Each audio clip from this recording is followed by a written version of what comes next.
This is Real News Media TV, coverage you can trust. Please like, share, subscribe, and hit the notification bell. Select all for daily news updates.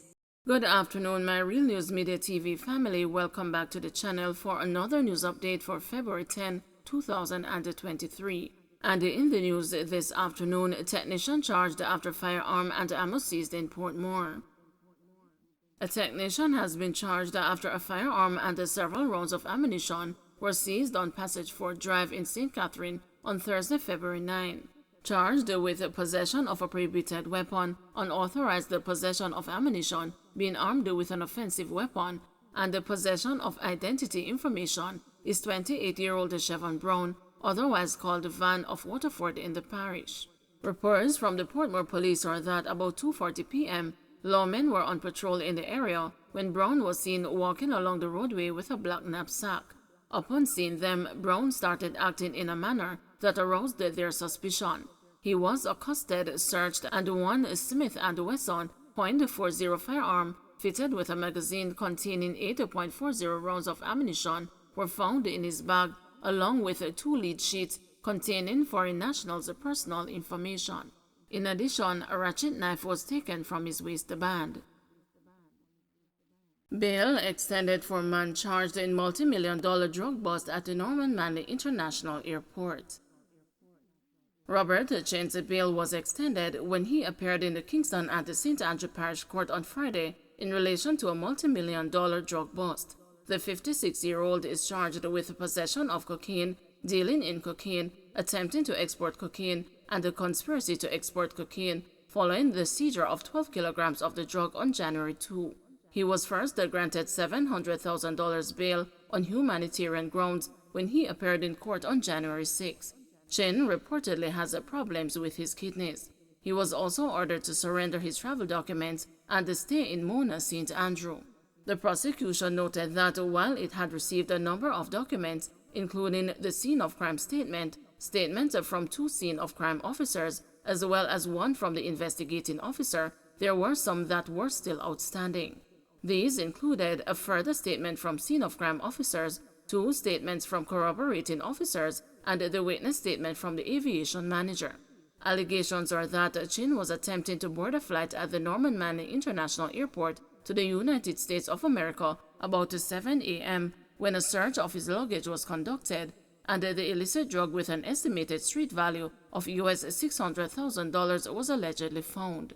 His attorney, Richard Lynch, who represented Chin on behalf of Peter Champagny, requested that the parish judge Paula Blake Powell vary his bail conditions because of concerns with his address.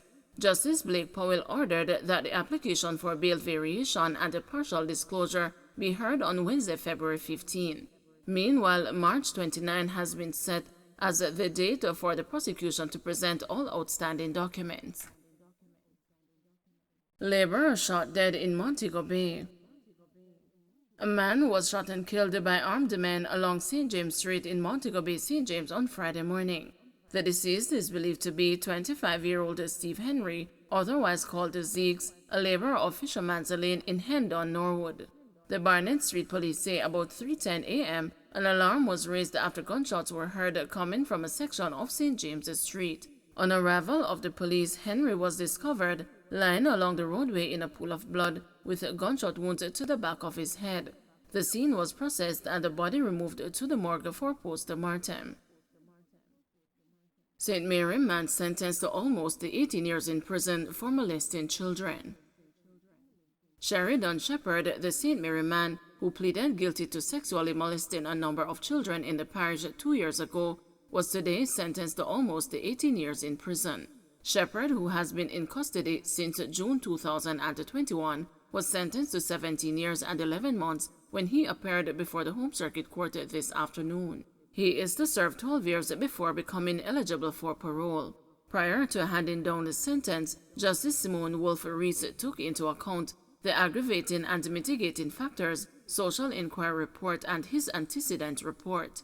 Narrowing in on the fact that the children were between the ages of 7 and 15, the judge pointed out that the children resided in the same community where Shepherd lived. Justice Wolf Reese stressed that the 40-year-old father of one breached and eradicated the trust of the parents. She said the convict used electronic devices to lower the children. Noting that a message must be sent that Shepard's actions are unacceptable, the judge lamented that children must be allowed to enjoy their childhood and not to be abused. Reacting to an excerpt, Shepard's attorney Christopher Hibbert, mitigating which, stated that the convict was abused as a child and eventually ran away from home, the judge said he seemed to have found himself in a position where he was not given the opportunity to address those issues. The court was also told the abuse continued while he was living on the streets. The judge said she hopes he will receive counseling during his term of imprisonment. Shepard was initially charged with 8 counts of buggery, grievous sexual assault, and indecent assault. He pleaded guilty to 3 counts of buggery, indecent assault, grievous sexual assault, and sexual touching on July 13, 2022. Investigators had reported that, over an unspecified period, Shepard sexually molested nearly a dozen children. He was placed under investigation by the St. Mary police after he was attacked and severely injured by an angry mob who accused them of sexually assaulting their children in a St. Mary community. Vendor dies after being hit by truck on Spanish Town bypass. A pedestrian died after he was hit by a truck on the Spanish Town bypass in St. Catherine on Friday morning. He is 42-year-old Kevin Henry, a vendor of a Spanish Town address. The driver of the truck told the news that he was proceeding on the bypass about 4:45 a.m. when a man ran into the path of the vehicle. He just ran suddenly across the road, so there was nothing you could do.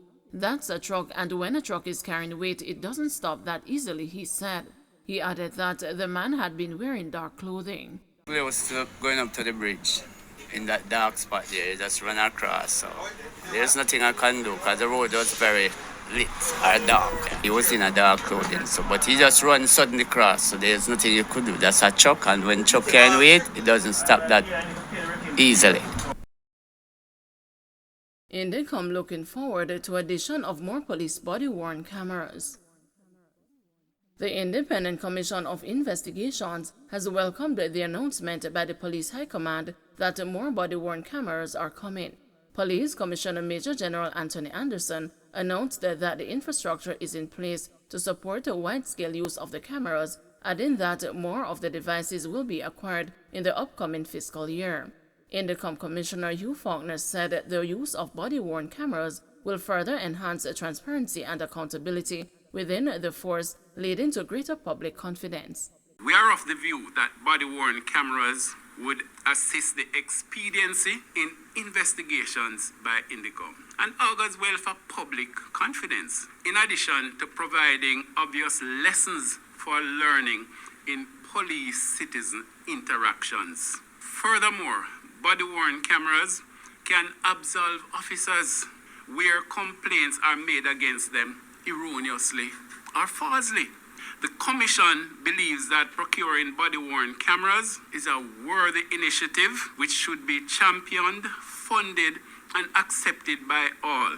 Body-worn cameras should, in the first phase, be deployed by specialized operations teams to apprehend who are deemed as wanted men, as well as to those officers deployed to high zones of public transport interactions.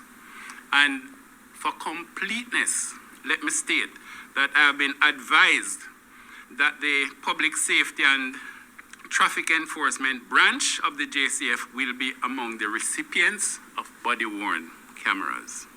The ballistics forensic investigation is an involved and timely process. An incident where we investigate and you have 10 officers, for you to box and submit those firearms for testing each one is a timely process. So the forensic lab must be properly equipped so that these certificates and reports can be returned within a 3 to 6 months period. If we do not have this forensic and ballistic support, then our reports will stretch out. Any step to be taken with regard to submission for a ruling is delayed. Any step to be taken for the matter to be submitted to the special coroner is delayed. Don't forget to like, share, subscribe, and hit the notification bell. Select all for daily news updates.